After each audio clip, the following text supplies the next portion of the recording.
Welcome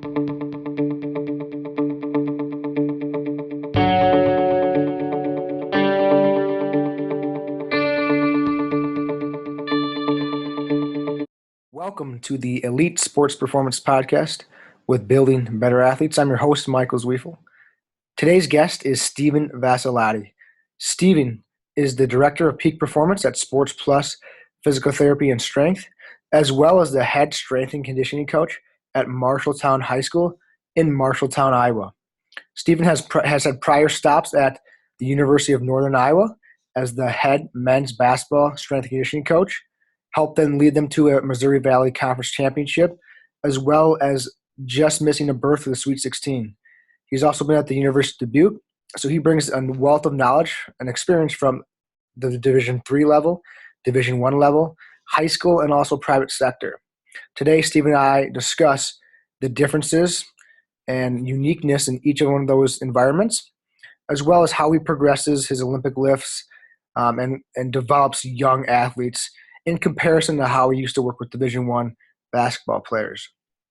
A side note, we had a little bit audio difficulties throughout this podcast, so there are a few stretches where the audio goes out or loses volume. But just hang in there because Stephen has a lot of great information to share. As always, if you enjoyed this podcast, please follow us and like us on Twitter and Instagram at BBA Performance, and give a shout out to Stephen for doing a great job today. Without further ado, let's go talk to Stephen. Welcome to the Elite Performance Podcast with Building Better Athletes. Today's guest, and he's a happy guest because those Packers won, is my good friend Stephen Vassalotti. Stephen, how you doing today, man?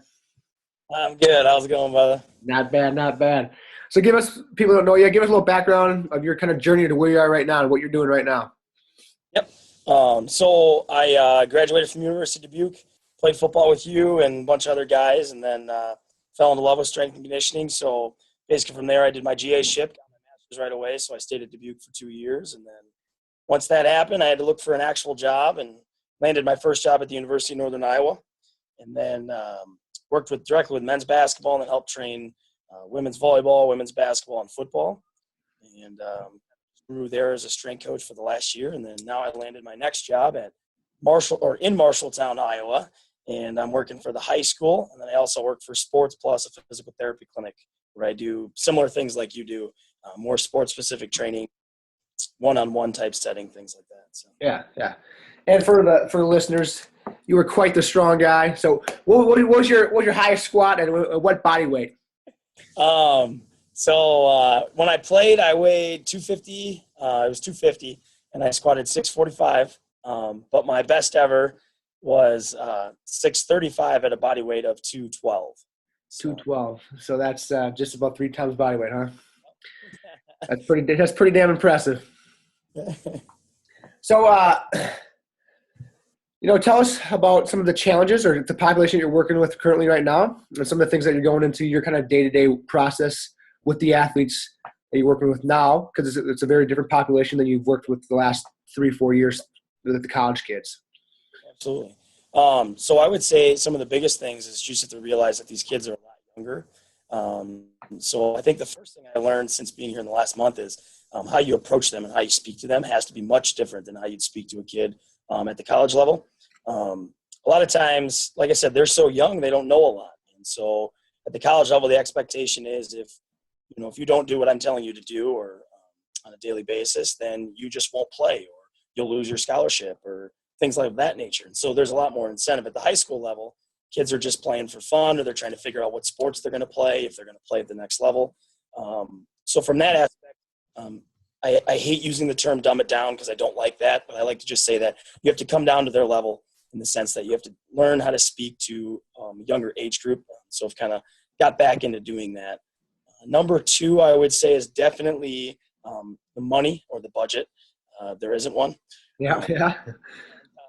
So if I want something, and actually this will come up at a later question that you had that I was looking through, and I'm actually making what you call TRX straps. And so making those versus buying those, we're talking about probably like a $3,000 difference. Oh yeah.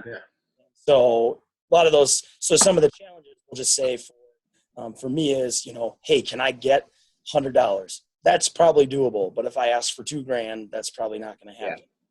And so with that money, then, I can do certain things. But definitely that would be my biggest challenge right now is they have a really nice weight room for what it is. But if there's any add-ons that I want past that, it's going to have to go through a yearly budget meeting, and that takes a while. So Yeah. So one thing I talk with all our interns all the time is kind of some of the challenges that as a student maybe, or as a young coach, you don't realize the difficulties of going into a situation. And now you're kind of experiencing both at a Division III level for college, Division I college, and now a kind of a private and high school setting. So tell us some of the challenges. Go from each one. Let's say Division III, Division I, and now where you're currently at. Some of those challenges, say working with a head coach, working with another strength and conditioning coach. What are some of those roadblocks or things that you don't really learn in school or understand? But when you get to that situation, that environment, you understand, holy crap, there's a lot of things that are kind of handcuffing me or challenges that I got to work around that I didn't really expect coming into the situation. Okay, so we'll start with Division III. So where I played, I always start when I was a player. There's certain things you don't see as a player that you don't understand until you become a coach, and then you understand that there's actually restriction, contact time you can have with your athletes, the amount of time you can actually train your athletes. So Division III is a little different, though. It's not as I wouldn't say it's not as hardcore as Division I in the sense that going to D1, if I remember right, I got 6 hours a week to train my athletes, which is contact time. Yep. Where I tell them a time to be at, and they have to be there. And then anything past that is completely 100%. So that's definitely the biggest challenge transitioning from Division III, where there really wasn't that amount of restrictions, to tell you the truth. There really wasn't. If I wanted to train, we would just say, hey, coach, we want to train. And it doesn't matter. We could train as long as we wanted. Whereas at the Division I level, there are those restrictions, which baffles me at times because those are what we would call your elite level athletes. Yep. And have such a restriction on what they can do. But I also get it from an NCAA standpoint because they need to level the playing field or make sure it's even for everybody. So then I would say restrictions at the level that I'm at right now, I wouldn't say there's a lot. I would say you have to deal with parents more now than I have before. Yeah. I see a smile off you on that one. I haven't directly related to any incidents that have happened yet, but again, I've only been here for 5 weeks now. There may be a time where a parent approaches me a question of like, why is my kid doing this? Or, why is he late? Or all these reasons. And I say, well, simply, he's training with me and, these are the sports he or she plays. And when that comes about, you'll deal with it as you go. But yeah, I wouldn't say there's any like huge issues at this level, especially in high school. Because I just remember when I was in high school, man, I get done with school.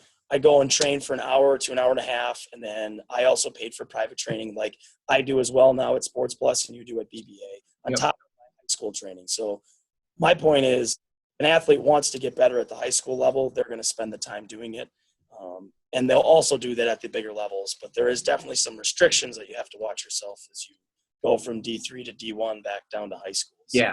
Yeah. It's in our profession, sometimes it thinks, the Division I or professional level is kind of the goal or the kind of that landmark that people want to land.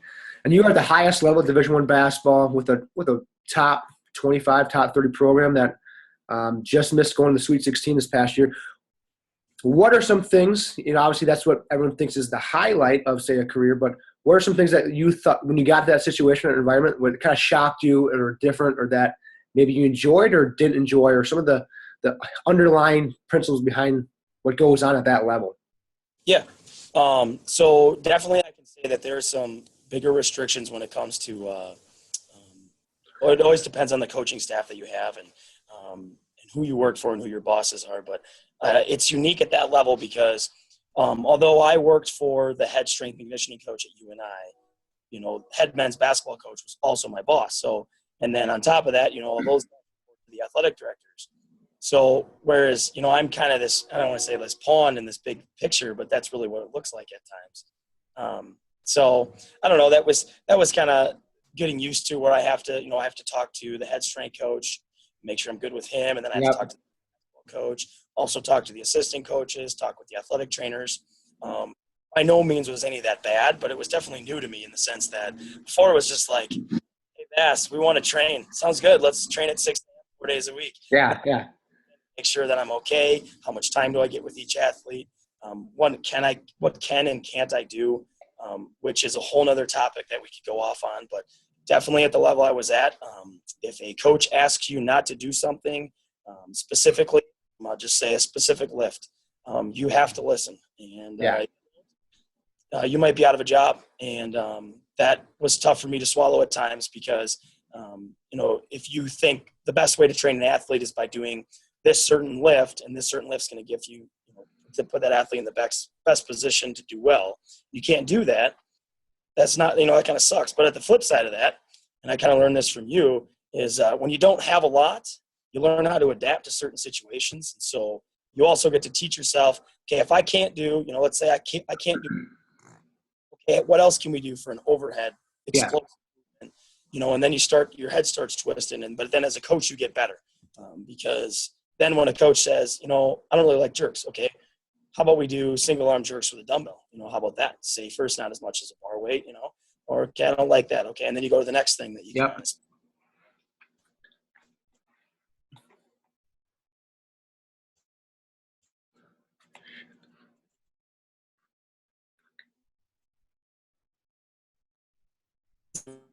Say, okay,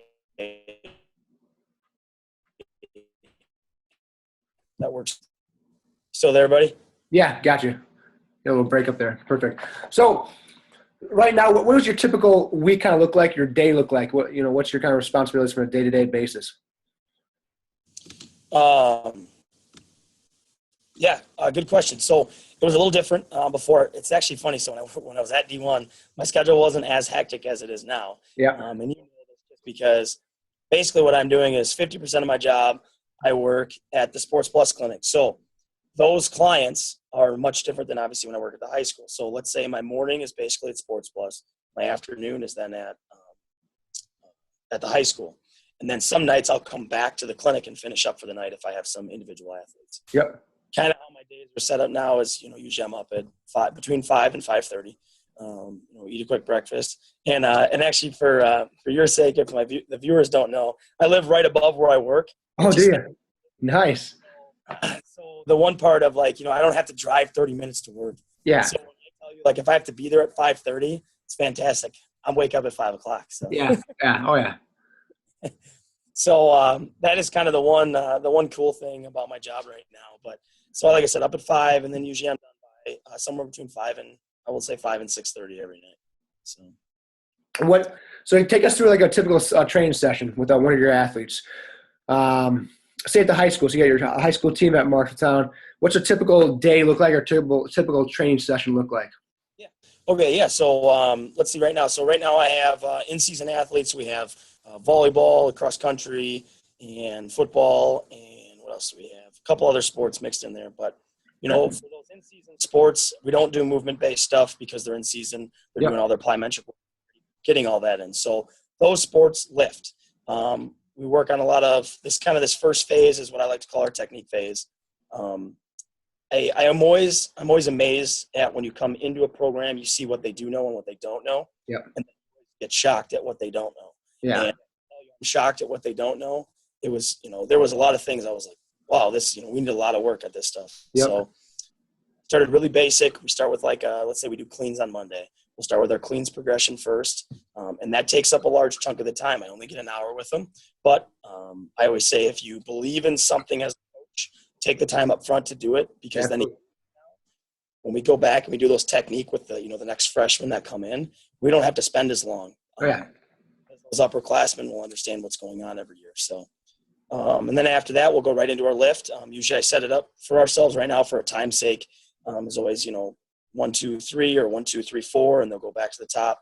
Certain exercises. Okay. And mobility drills in there, especially at the beginning. There's a lot of athletes I work with that are their mobility is great, but then at the flip side, and you see this when we played at Dubuque and everywhere, man, there's some athletes that come in and I go, what the heck did you do your whole life? Oh yeah. Like this in your chair, and then so I get amazed. So I think, especially starting with young ages, something as simple as I always say, like, getting into a front rack position on a clean. How simple is that? Yet when they get to college, how many athletes can't do that? Oh, yeah. And that's embarrassing in my opinion. You should thoroughly be embarrassed if you can't do that by the time you play college sports. So that's one of my big things, is making sure that all athletes can get into all major movement patterns that we do. And then from there, throwing a little fun every once in a while, obviously. But once we kind of get through this first phase, I have about 6 weeks written up right now where it's strictly technique work. We don't have much weight on the bar. I want the athletes to understand how to move and do the movements that I want. A simple movement like an RDL, they struggle with mightily. Oh, yeah. I can't move away from that until they know how to do that. And there's been a lot of pushback lately. Coach, when are we going to start actually putting weight on the bar? And I'm like, well, when you can show me you know how to do a proper clean. And then they start laughing and they're like, yeah. I'm like, it's not perfect technique yet, And but then there's two sides to that. I know this is kind of a side note. If you got 50 athletes in the room and 40 of them have good technique and 10 don't, what do? In my opinion, you move on, because 40% is pretty good. Those other 10% they'll pick up. Or if they're kids that don't care, then they're not going to care in the first place. Yeah. Yeah, that's kind of where a daily basis looks at for now. Yeah, was that similar approach you had in college too? Kind of that kind of technical phase with your college athletes as well? Yeah, that was definitely one thing. And like I said, each place I've been, like when I was at Dubuque, a lot of it, I thought sometimes we went too fast, and I thought there was a lot of guys that kind of got left behind. I always call it those tweener guys. Like someone like myself and you. We played. For the most part, we were lucky enough. We had really good lifting backgrounds. So when technique work was time, we were good at it. Yep. But those guys, I always say that, 50% of the guys are sitting in there, gals, and they don't have good technique, but they just need maybe a 4-week cycle of just repetition, yep. And they're perfect.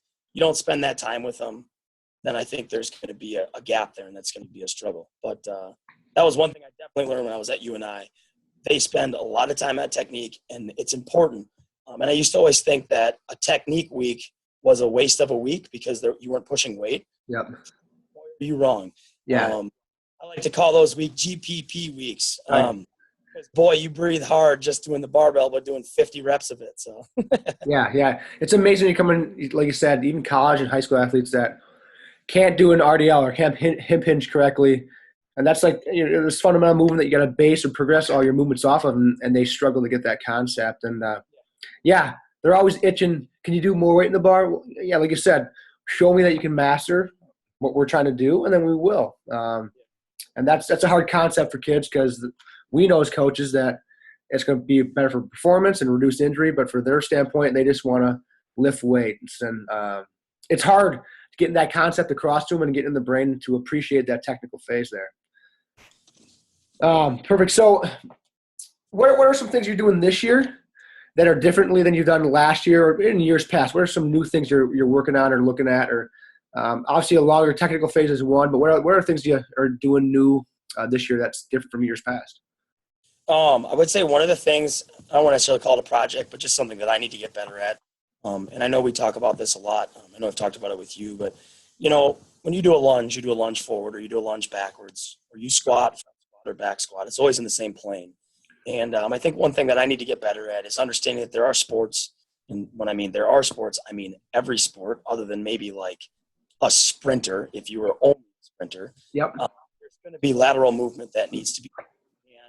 And so with that, there was two things with it. I want to get a lot better with my athletes about med ball work, rotational stuff. And that's also another thing that I've spent some time up front here is each day we've done a version of a rotational med ball throw. And I tell the athletes, I said, we're going to start really basic. You're going to have your shoulders square to the wall. We're going to rotate to the right, rotate to the left. And until you can show me you know how to understand to pop the hip through and not just use your arms, we're not going to progress to anything else. But with that, there's two things. I want to become a little bit better with some lateral movement stuff, whether it be plyometric work, which I'm going to start to get into, just along those lines. So I would say my two things this year would be lateral movement work, whether it be loaded positions, unloaded position, plyometric work, med ball work, and then also plyometric med ball stuff. I think is really good. That kind of gets negated. And I didn't do a lot of that when I was at Northern Iowa, just in the sense that we didn't always have the space that was available to do Yeah. that. Really cool about, should say too, what's really cool about Marshalltown is we basically have concrete walls galore, and that is fantastic. And so I'm going to do a lot of stuff with med balls this year. So I think that'll be good. It'll be fun to do this year. So. Now, do you have any help at Marshalltown? Is it you and you could have ranges from 20 to 30, maybe 40 athletes in there at a time, or is it just you? Any assistance or help? So there's one coach right now. He's the head football coach, Don Knock, and what he basically does is he's like a PE teacher, and then he walks during the day. So a lot of times there's athletes that are in during the day. They are in during the day. They can get their lift. And I trust him the athletes have their cards, or I have the workouts for them given to them, and they'll do their stuff. But for the most part, no, 100% all me, and that's unique. I can like last Friday, I remember at one time we had 60 to 70 athletes in the weight room at one time, and I talk about organized chaos, but we made it work. And the coaches will come sometimes too, which helps because then I'll send the athletes off to do something while I athlete or help these group of athletes and the other athletes do the other things. So, but I'm getting used to that. I would say the most we have in there is between 40, let's say 40 to 50 athletes at one time. Okay. Yeah, you touched upon it earlier. Talk about now that you're in kind of high school / private sector compared to the college. Talk about budget, and now you're kind of piecing together your own equipment, some projects. How has that been different? And like I said, name some ways that you're working around that. Okay. So one thing that's really nice right now is that so like for the TRX stuff that I'm making right now, and legitimately it's sitting right over here. I can all laying out right now, but instead of going maybe directly through school, there's some other ways like Booster Club, or I'm not exactly sure where all the money comes from, but there's other ways that I can ask for like little money. I would say $100 to let's say like $150 to $300 I could probably get at any given time, as long as it's valid and I actually need it. But bigger money, like for example, we have another grant coming in, and so that's nice, and that's actually bigger. So I might be able to get. We need some more bumper plates really badly. So hopefully I'm going to be able to purchase, and that'd be a big purchase. Probably $1,500. But my biggest thing I can say is since starting from where you were at and helping you out initially with BBA, and then going into Merge and some other companies that I worked for in Dubuque, and then going into the college, you really learn how to make things for yourself because it's so much cheaper. And actually another project I had is it helps to know who you know. And so, for example, I have a client right now, and he has the ability to allow me to get my hands on some steel. And so with that being said, I'm trying to make some, sleds. So, yeah. So, I'm in the works. I just started doing that last week too. So that's another situation where working in the private sector, you may not meet those people that have those connections. Yeah. And so with that being said, that is the one positive, because if that works really well, so he's basically making me a prototype, and I'm going to use it for the clinic. If it works well, I'm going to ask for 12 more for the high school, and it's going to be fantastic. And it won't cost that much. Not, how much a prowler costs. Let's say a souped up prowler with everything on it, you're spending $3 to $5 for one. Yeah. I would say I could probably make these sleds each, I would say between $50 and $100. It's pretty good. That's incredible. Yeah. That's something that, the project is pretty neat, because when you're dealing with athletes and then their parents and then even adult clients, is like my carpet or my turf in my facility was donated by a parent. Some of the rubber matting, the dumbbells my dumbbells are completely donated. Or you get parents that, hey, you're doing a great job, let me take you to a Cubs game. It's really cool, interesting to see the molding pot of all these different personalities and parents, and that want to help you out and do good things for you along those lines. It does help. I mean, it's just different in the college setting, where it's kind of a business in a sense, or you're working with just college athletes, but you get kind of the family feel for it when you're at the private sector. Yeah, absolutely. And I always say during the summer it's good, because then you get all the good veggies, so you can. Oh yeah. all the parents with gardens bringing the veggies. That's what I love. Yeah. I got way too many. You got way too many. You just gave me like 50 tomatoes. Yeah, yeah. Keep them coming. Now, hey, real quick, kind of describe how you're making those TRXs. I'm sure people would like to hear that, how you're making your TRXs. Okay, so actually here, I'm gonna still see me here. Oh, I got a bad light there. Hold on. All right, there we go. Okay, so actually, two of the pieces, these are just PVC pipes. And so basically what you do is you just buy like, if you had like a 5-foot long PVC pipe. Yep. What I did was I cut these to 6-inch diameters. And then basically all I did from there was you just take a rope and you'll take a rope and then basically all I do is just tie this through on each side so the rope comes out. And then just tie a slip knot here so that just like a TRX, how it slides up and down. Yep. If you tie a slip knot, then the rope isn't stuck, and then you can slide and make this loop that gets connected bigger. Yeah. And then the big thing I always say is make sure when you're doing your rope. Now all racks are different. So like the racks that we have at the high school are 8.5 feet off the ground. So what I would always say is that if it's hanging, you want it. This is just, I would say, because everyone's feet are different too. So you want it hanging probably about maybe 6 to 8 inches off the ground. Yep. I would say that's some pretty decent spacing there. Yep. And then, and like I said, the slip knot is perfect because then it'll be able to slide. So you can make it into, so you can put your feet in for it and do, glute work, or you can put, you can use the handles. And I know one thing I was actually talking to you with last week is I'm going to experiment with this too, but maybe potentially putting a fat grip on top of this. Yep. So the width of it would be, much bigger. I don't know if that does anything more. I'm going to maybe I could just put that into my projects or my experiments I'm going to try with this. Yep.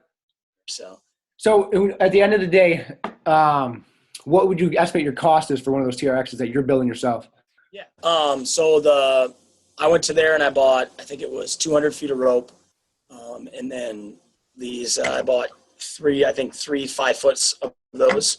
It all cost me about $140. And how many would you get out? How many TRXs would you get out of that? I should get 10 out of them. So 10? Like what, 20? So. Yeah, like $14 a pop compared to you're getting 10 for the price of one. Yeah, pretty much. No, it's because legitimately, like even at $140, you're not even going to buy. I mean, unless you get them in a pack of 10 or something, which then you're going to spend, so. Yeah, perfect. So going on the topic of Olympic lifting, this past year at our clinic, you spoke on technical progressions of the clean and snatch. So kind of go through what your clean and your snatch progression looks like for your athletes. Yeah, so I actually made some changes for the high schoolers. Now, my terminology is different than others, so I'll just kind of go through what I do. But I'll always start the athlete, getting them into. I always usually teach top down with high school. With college kids, I've tried teaching bottom up, but I think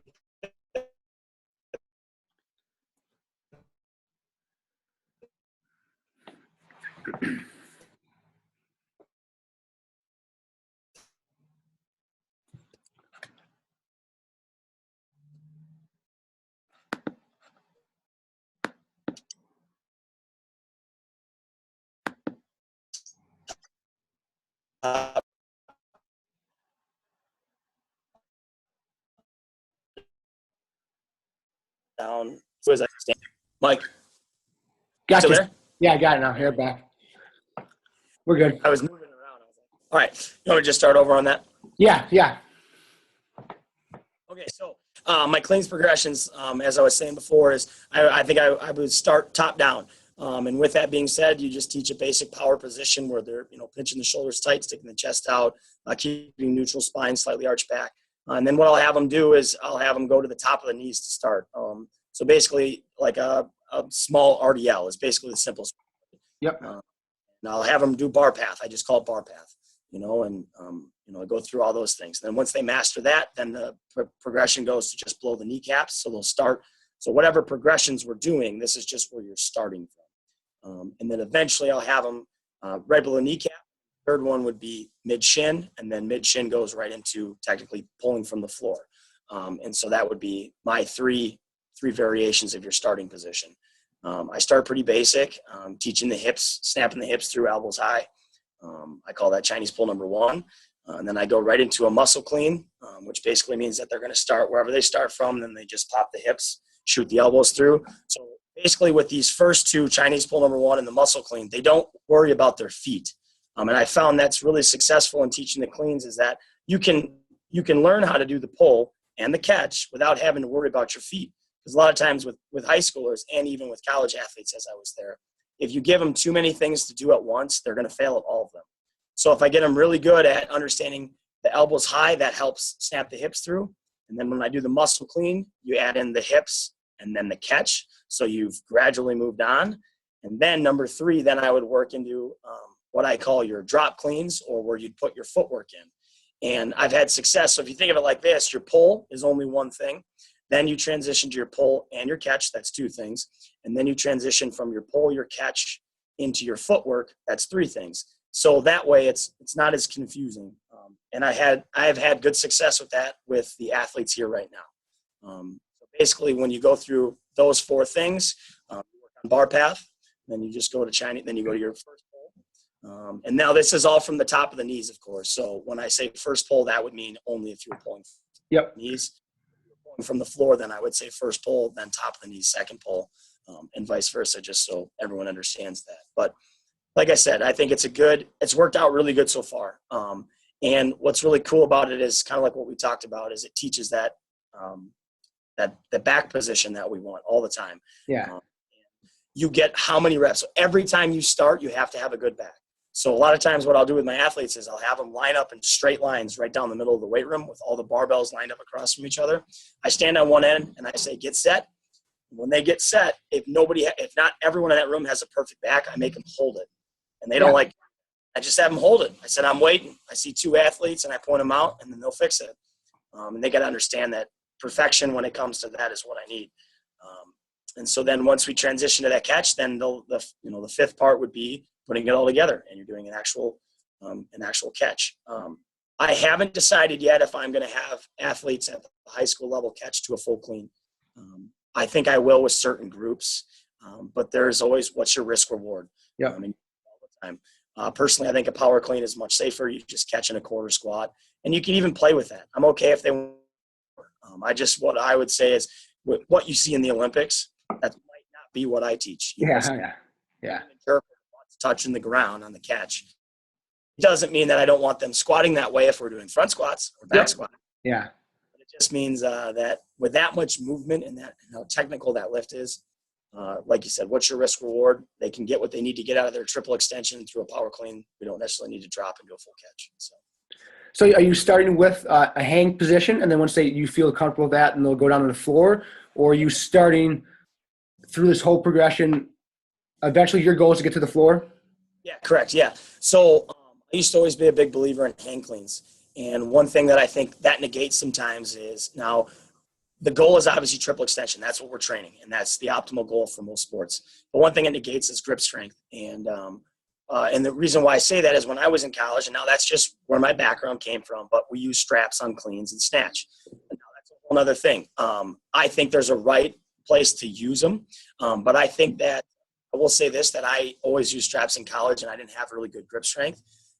And so one thing I try to teach right away, and actually I can use this as we're talking, but we always talk about hook grip, and that's where the fingers come over the top of the thumb. And I personally don't think there's another way to improve your grip strength, but then doing that every time. And so by pulling from the floor, you hook grip and your grip strength, and I'm telling you, you want some nice like forearms with some veins popping out. Yeah. Start doing that stuff for every day a week, and you'll start seeing your grip strength just shoot through the roof. So teach that bottom position. I know we've talked about this in the past. When you're on the ground, pulling from the floor, so you're teaching the hook grip, and you're teaching them to kind of roll their wrists, their fingers over the bar a little bit, right? Is that what you said before? Yeah. So basically think of it like when you get into this bottom position, you'll wrap the thumb around the bar, and then you'll take your fingers and wrap over the top. Now, I have small fingers, so most of the time when I do it, I only get 2 fingers over. Yep. If you can get 3. And so basically what that does is that is just your strongest grip on the bar. Yep. To be honest with you, and now as long as you're using chalk as well, it's always a safety thing. Make sure you're using chalk as well, because that make sure you don't lose the bar is that aspect. But I always say now there's certain times like we were talking about with hang cleans, where you get that whip at the bottom, where you push the hip back. And that's where a lot of times people lose their grip is because there's so much force going that way. Yep. I would be okay if you wanted to strap up for your heavier sets. But I want you – now there's two sides to that, because a lot of times if I do a clean, I'll do a clean and a jerk. Yep. And no way you'll be wearing straps with a jerk. That's just – No. Get in a bad situation, that bar drops, you're not going to be able to get out of the way. So if you're doing cleans by themselves, hang clean with straps is okay. And then snatch is different. It depends on the group. Even with that, they have to know how to get out of the way properly, even with straps. Still, again, there's, like I said, risk reward. Yeah. In your experience, what portions or what kind of components of, say, pulling from the floor, of, say, a full clean, what portions of the lift do you find athletes struggle the most with? Is it getting full hip extension? Is it the catch or snapping those elbows through? Is it catching in a good solid, whether quarter, half, or full squat with, whole foot in the ground, knees tracking well? What portions do you find most mistakes, and how do you go about that, attacking it and improving it? Yeah, I would definitely say finishing the hips through is your triple extension is hard. But there's a couple other aspects. Some athletes do a really good job of getting their hips through, but they struggle with the catch. And it's not because they can't, and I've learned this just in the month that I've been here. It's not because they physically can't get their elbows through, because what I'll do is I'll say pause, and everyone's, in the bottom position, but their elbows are here. And I come over to them and I just press up lightly on their elbows, and all of a sudden they're in a perfect rack position. I said, well, that wasn't hard. And they're like, oh, yeah, okay, I get it now. Yeah, okay. Yep. But so I think a lot of times it's a mind thing. I'm like, and that's why I've spent so much time with the technique stuff up front. But I would say pulling from the floor, a lot of times your initial push off the floor, what happens to your back? Shoulders. So sometimes to help that, that's why I like to teach deadlift right away while I'm in the middle of teaching pulling from the floor. Yep. Deadlift honestly, I think deadlift sometimes is even easier to teach to athletes than an RDL. Just because sometimes I don't even have to say anything. I'll just all right, go stand up to the bar, just pick it up, and they'll get into a good position without me coaching them. You know? Whereas with an RDL, I'm like, all right, keep your back tight, push your knees back. Don't bend your knees though, like a deadlift. And then I don't really get this. I don't know what to do. Yeah. That's to say, with myself and all my interns that'll come back, I just tell them up front, RDL is for young kids that have never been in the weight room, is the hardest lift to teach. And it's that will right off the bat, it'll give you a little eye opener, like, holy crap, I got to be on point with my cueing, how I'm instructing, because if you say one wrong word, they're done. Like, technique's out. It's just such a hard lift to teach. Yeah. I don't get it, but no, I don't get it either, because a lot of times you think that maybe like a squat would be harder, but there's a lot of times where they'll get under the bar and they'll just start doing it perfectly, and you're like, yeah. How in the world can you do that, but you can't do an RDL? I just don't understand. Yeah. And then in those situations, like you said, sometimes, hey, just pick up the bar, or hey, the same thing I like to see is see an athlete squat or do a hinge or pick up a deadlift right away without me saying anything, because like you said, sometimes they get in the perfect positions and you're like, hey, that just saved me trying to throw cues at them, which could confuse them and, mess them up. Sometimes as a coach, just stepping out of the way and letting the athlete just do it, because oftentimes they just solve it themselves. They kind of know what's going on. If you don't confuse them. But yeah, so I would say, like I said, I think the triple extension, but I think that's with anything. I think athletes struggle with that initially at first. Shooting the elbows through, like I said, I think is just more of a mind thing. I know they can do it. Now, if there are athletes who physically can't do it, then we have mobility drills and stretches and things that we mix in for those athletes. Yep. To be honest with you, so far, I would say, let's say I've trained 150 athletes. I might have 2 or 3 athletes that are in that situation, which is actually kind of shocking to me. Because like I talked to you about before, I personally think this position and then overhead squat, where you have to, get the head, the bar sitting behind the head. Those are 2 very difficult positions for some people to get into. So yeah. Now, are you doing or programming any type of derivative? So like a pull or a high pull, or what do you want to call them, where you're just working the pull, triple extension, hips through, without a catch and then bar tracking from, really, like I said, a straight arms to a pull and then to a high or shrug, whatever you want to call it, whatever the name is that people call it. Are you working some derivatives in there in your progressions? Yeah. So once they have this kind of like technique part out of the way, we will do partials, I call them, or Okay. like for example, right now with football, I don't want. Depends on the sport, but right now I don't have any in-season sports snatching in season. Yep.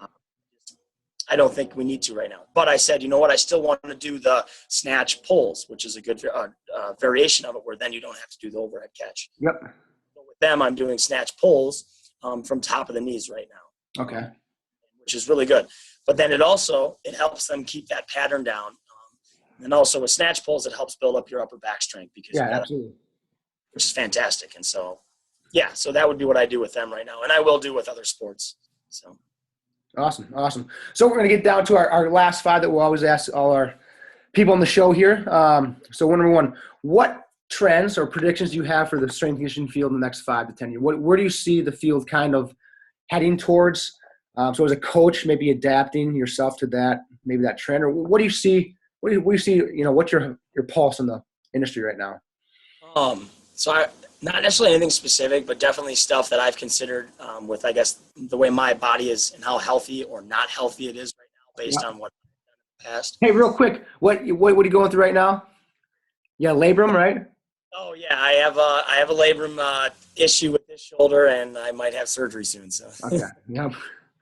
So with that being said, one of the things that I've considered is a back squat versus a front squat, and then also versus whatever you call this, off bench split squat, Bulgarian split squat.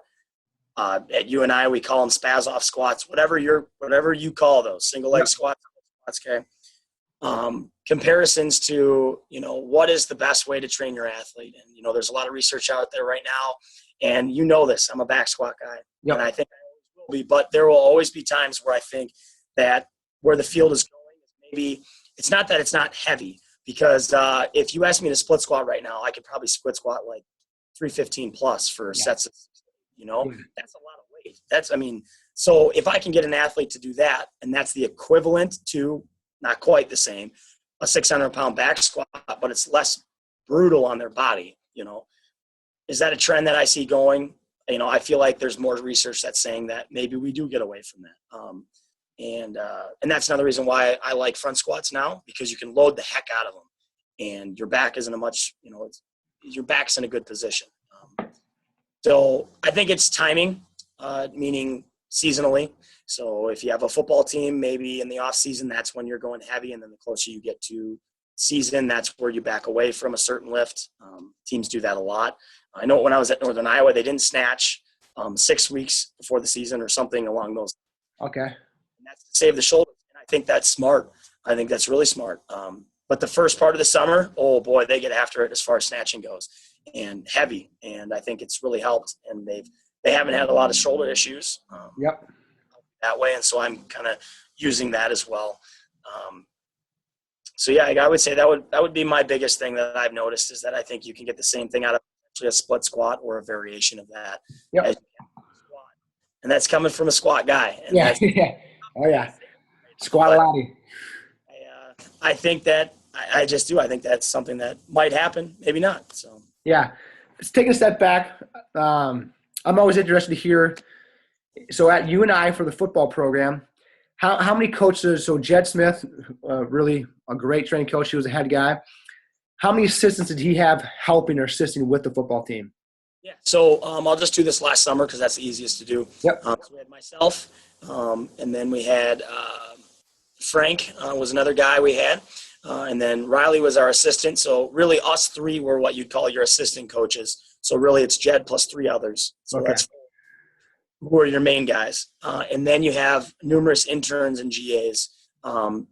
If I had to guess, I would say 6 to 8 more people. Okay. I wouldn't say that that's the amount of people that were always there on a daily basis. For sure, us 4. Okay. Plus, I would say 1, 2, maybe 3, or maybe let's say 2 or 4 others. Okay. So let's just say that there was 5 to 6 people in the room at all times. How did they break down that staff? Was that was assistant responsible for, say, the freshman group? Was it for positions? How was there a guy that was for the speed and agility or the recovery? How was the breakdown of the staff within the football team? The way that we kind of did this last summer was kind of just a collective group effort, Okay. and that's what Jed wanted. He basically said that if I walk out this room, one of you just takes over, and then if that guy walks out the room, the next guy just takes over. So I would say we had one kind of split. Frank usually took the freshman. That was kind of his group. Okay. I was definitely just I was a coach, obviously, but I would definitely call myself the hype guy. Yeah. Like that. The athletes loved it. Oh, yeah. Just knew there I was the guy just squawking and hooting and making sounds, and they loved it. So, but yeah, and then other than that, I would say Riley a lot of times took some of the stuff that we did post lift for a run or conditioning. Okay. But I know we've talked about this before. We've had a lot of discussions about it, but we didn't specifically have like, you are this guy, you are this guy, you are this guy, you are this guy. It was more like you need to know all this stuff so that if we're ever gone, that you can run them all through this. Absolutely. Absolutely. Next question here. So you're part of our kind of book club. We're reading Generation IY right now, but where's 3 books that you've read that have kind of changed the way you coach, or just kind of your outlook on the strength and conditioning field, or just kind of personal development, anything like that? What are 3 books that really impacted you? So I saw that question and I was laughing because when you asked me to do the book club, I was like, oh, finally, now I have to read. And I will say that, and I know this, and I know you've taught me this, and the field teaches you it, but you do have to read. I would say that I struggle with the reading aspect because I'm not a huge reader, but I like things like this is good. I always go to, conferences is huge for me. Yep. I would say there's 3 books or things that I've read, we'll say, not necessarily whole books. Yep. Number 1 is anything by Louis Simmons at Westside Barbell. Fantastic. A manual of his, anything that comes from him. He does a lot of podcasts or things like this. He's a fantastic coach. And then Jim Wendler, most people know him. I just call it stupid strength. I mean, it's just stupid easy. Yeah. Anyone who knows the program knows that it works. Like, it works. And I've had coaches when I was at UNI, Mandot did it, and you get strong. I mean, there's no other way to say it. So he's another guy I like to spit ideas off of. And then number 3 is actually a book now this is actually a book I read, but it's about Navy SEALs. And the name of the book was called Elite Warriors. And so that if you want a book to read about, let's just say, mental toughness, that's the simplest way to put it. Read that book. Okay. Fantastic. A little lengthy. It's wordy, but it's definitely something that it took me a while to get through. I would probably say it took me like 3 months, and I finally read it. That's just the way I am. So, but it's a good book. Navy SEALs and stuff like that. So. Are you implementing some of Wendler's and Simmons' kind of their work, 5-3-1, or Louis' obviously dynamic effort day, max effort day, repetitive effort day? What I've kind of learned is that a lot of these things, I take their ideas and then I kind of twist them to make sense for the level that I'm at. Yep. Do I think that you can do with their programs, key for key, obviously with the way that I set it up? Yes. Do I think you can do it with the level athletes I'm at? I think it depends. And so I think once I have the base established, I'm going to try to do some of those same things, like a dynamic day, with bench, or dynamic day with squat. Why can't you do that with what age you work with? But if the kid doesn't know how to bench, and then you tell him, guess what? I want you to push 10,000 miles an hour with this weight. Yeah. It's going to be a disaster. So I'll say it's probably going to take a little bit here, a couple more months before I try to implement anything along those lines. Perfect. So you kind of talk about with Wendler and Simmons, but any other websites or blogs that you like to visit or recommend for people in the strength and conditioning field to reach out to? And this could be for more than just strength and conditioning, but personal development, business, motivation, mental strength, all that kind of stuff. So actually, I don't know if this falls along that, but I guess one other article or person that I would highly suggest reading is anything from Dr. Stone. He's the guy behind the idea of cluster sets. And he's someone that you can search him online. I'm going to screw up what nationality he is. I think he's Russian, but I could be wrong. Could be way off on that. But he's another guy that I would suggest. As far as like websites go, what's it called? I'm trying to think now.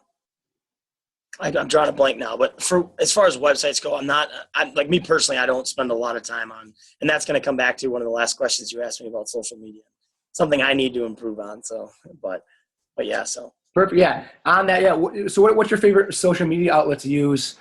Browse, connect with people, coaches, that kind of stuff. Yeah. I would say Twitter is probably number one, and then Instagram, which I'm new to Instagram now. You're welcome. Yeah, I see that. Yeah. I like it. I was always so against Instagram because I was like, I don't get it. I can just video things and then post it on Twitter and Facebook. Yeah. I guess that's old age speaking up, right? Yeah. Yeah. What's your go ahead. What's your handles, your usernames on those? Oh, Coach Vass _71 for both Twitter and Instagram. Nice. So yeah, and so I'm trying. I promise I'm trying to do better. My goal right now is, I would say at least 5 posts a week, because that's 1 post a day. Yeah.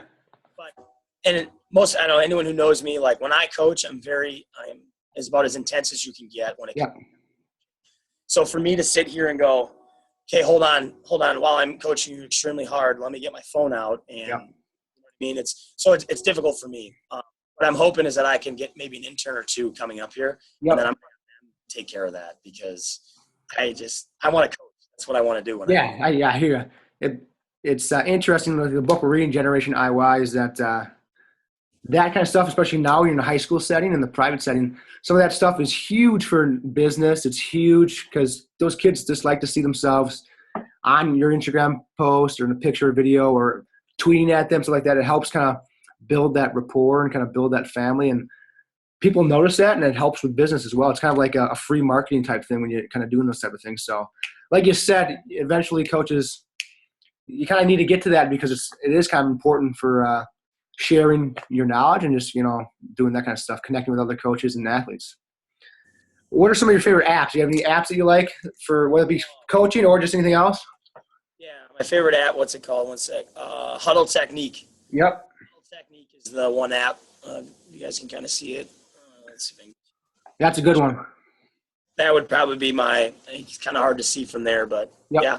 So that's the app, and that's probably the only app I really use, to be honest with you, because like I said, everything stays up here for me, but for the viewers and for athletes or clients that I have that just struggle with the movement, it's so easy just to take a quick snap.